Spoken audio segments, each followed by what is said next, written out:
A general once reviewed his case and wrote in his own hand, "He richly deserves it." Then he denied him the medal anyway.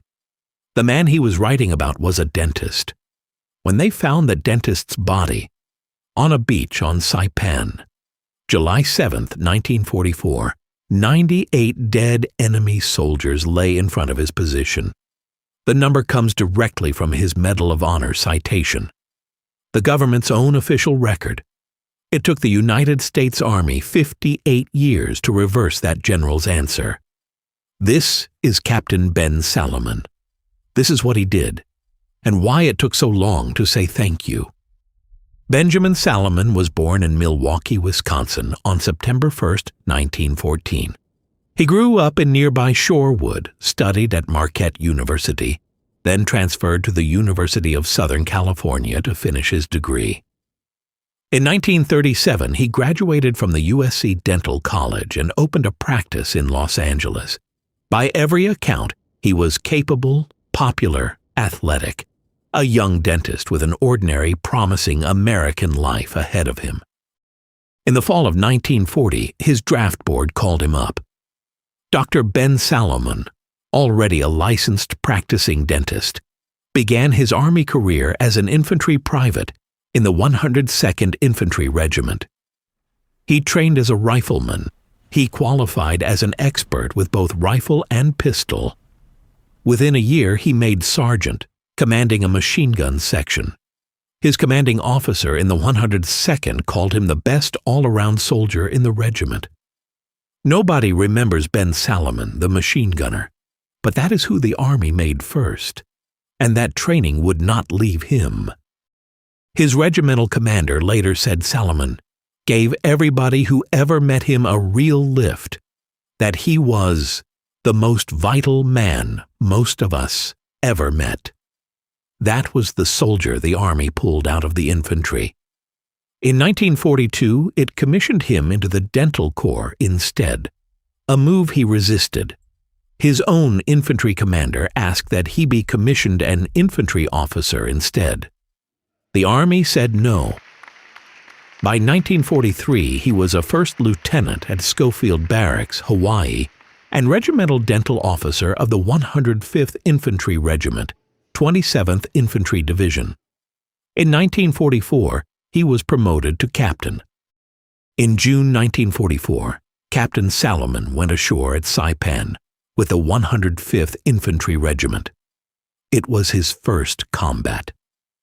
In the fighting to clear the Nafutan Peninsula in late June, the battalion surgeon of the 2nd Battalion was wounded in a mortar attack. Ben Salomon volunteered to take his place. He was not ordered into that tent. His official job was regimental dental officer, treating teeth, not running a battalion aid station under fire. He asked for the assignment anyway. For nearly 2 weeks, he served as the 2nd Battalion's acting surgeon, the man responsible for its wounded, a trained soldier and a devoted doctor. Saipan was about to ask for both. By the night of July 6th, that was who he had become. He had no way of knowing what the next morning would ask of him. On the night of July 6, 1944, the 1st and 2nd Battalions of the 105th Infantry Regiment held a coastal perimeter near Tanapag village on Saipan's northwest shore. American intelligence had picked up signs that the Japanese were preparing a night attack. Salomon's aid station, a single tent, stood roughly 50 yards behind the foxhole line and 30 yards from the water. For now, it was quiet. At around 5 in the morning, the attack came. According to Captain Salomon's Medal of Honor citation, the 1st and 2nd Battalions were struck by an overwhelming force, estimated between 3,000 and 5,000 Japanese soldiers. It was one of the largest attacks attempted in the Pacific Theater during the entire Second World War. The Japanese commander on Saipan had judged the island lost and ordered his remaining forces into one final massed assault. Both battalions fought back hard, but the enemy soon broke through the combined perimeter and inflicted overwhelming casualties. In the first minutes of the attack, roughly 30 wounded men made it into Captain Salomon's aid station. Walking, crawling, carried by others. The small tent filled fast. As the perimeter collapsed, it grew harder and harder for him to treat them. That's when he saw a Japanese soldier bayoneting one of his wounded men just outside the tent. Firing from a squatting position, he killed the enemy soldier. It is the first act of combat the official citation credits to him by name. A direct response to an atrocity against a man who could not defend himself. He turned back to the wounded.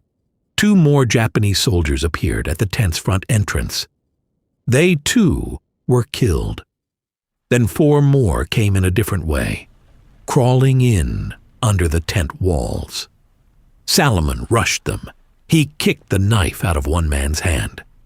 He shot a second. He bayoneted a third. The fourth, he butted in the stomach. And it was a wounded soldier, one of the men Salomon had come there to save, who fired the shot that finished him.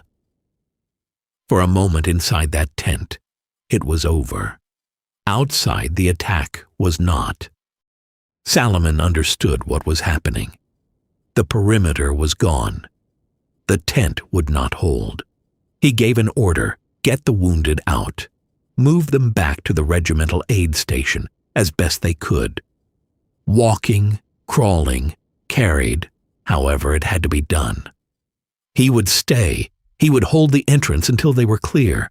No one made him choose this. He chose it anyway. He grabbed a rifle from one of the wounded men and rushed out of the tent. Nearby, a machine gun had gone silent. 4 soldiers had already died manning it before Salomon ever reached the position. He was not the gunner assigned to that weapon. He took it anyway. The ground around the gun would later show that he'd moved it again and again, searching for a clear line of fire, even while wounded. For some stretch of time, no record precisely fixes. Captain Ben Salomon was the only thing standing between his wounded and the men still coming through the dark. He held that ground until it killed him. When they found him, he was still at the gun. 98 dead enemy soldiers lay in front of his position. That number is not an estimate, and it is not a legend. It comes directly from his Medal of Honor citation, the government's own official language. Captain Edmund Love, the division's own historian, was there when the count was made. It's his number, and it's the same number that stands in the citation today. Ben Salomon was 29 years old. The Army now had every fact it needed to award him the Medal of Honor. It would take 58 years to act on them. Of the 1,108 American soldiers in those 2 battalions that morning, 919 were dead or seriously wounded by the time it ended. 83%. This single battle produced 3 Medals of Honor: Captain Salomon's, Lieutenant Colonel William O'Brien's, and Sergeant Thomas Baker's. All 3 men died earning them. Only one of those 3 recommendations was turned down. American forces retook the ground within a day. Saipan was declared secure on July 9, 1944. At the request of Brigadier General Ogden Ross, the division's own historian, Captain Edmund Love wrote Salomon's first Medal of Honor recommendation, backed by sworn statements from the soldiers who had served beside him. It reached Major General George Greiner, the division's commanding general. He sent it back unapproved with a note in his own hand. I am deeply sorry that I cannot approve the award of this medal to Captain Salomon, although he richly deserves it. At the time of his death, this officer was in the medical service and wore a Red Cross brassard upon his arm. Under the rules of the Geneva Convention, to which the United States subscribes, no medical officer can bear arms against the enemy. A general wrote in his own hand that Ben Salomon deserved the Medal of Honor, and in the same breath, he said no. Over the next 25 years, the case went in 3 more times, in 1946, in 1951, and again in 1969. Each time returned. Love's own account of the battle, published and read aloud on the radio, reached Salomon's father. He wrote to the War Department himself. The dean of Salomon's own dental school helped reopen the case once Congress lifted the old wartime deadline, and the Army's Surgeon General signed a 3rd recommendation. A legal review finally found the earlier reasoning wrong. Medical officers, it turned out, could lawfully carry arms in self-defense and in defense of the wounded. None of it moved the answer. In 1970, the Secretary of the Army recommended approval. Returned. In 1972, his successor tried again, writing that the Army was absolutely right in trying to redress a 27-year-old error of judgment. Returned again, citing only circumstantial information. 28 years after Tanapag, the answer was still no. For nearly 30 years, no one in a position to approve it would. Then in the 1990s, 2 men who never knew Ben Salomon picked up the fight. In the mid-1990s, an Army dentist named Colonel John King, researching the Dental Corps' own history, rediscovered Salomon's file. Around the same time, Dr. Robert West, a USC dental graduate with no personal connection to Salomon at all, became interested in the case, researching his school's own history. The 2 men were connected. Neither would let it go. In 1998, with help from his congressman, West resubmitted the case. It reached the Senior Army Decorations Board. Congress passed a law waiving the old time limit for good. On May 1, 2002, President George W. Bush presented the Medal of Honor in the White House Rose Garden. Ben Salomon had no living relatives left to receive it, so the medal was placed in the hands of Dr. Robert West, representing the dental school that had believed in this story since before most of Washington would listen. An officer read the citation aloud, in full, for the record, 58 years after the morning it described. Ben Salomon is not buried at a national military cemetery, as is sometimes assumed. He was cremated. He rests at Forest Lawn Memorial Park in Glendale, California.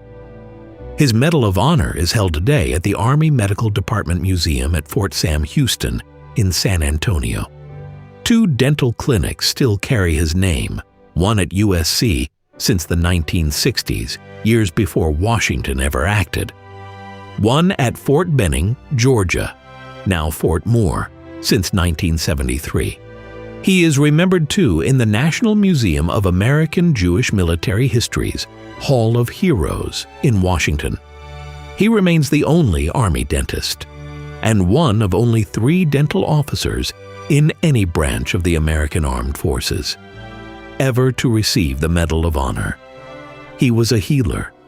When the moment came, he was also a soldier. During one of the largest attacks of the entire Pacific War, his own men needed both at once, and for as long as it mattered, he was both for them.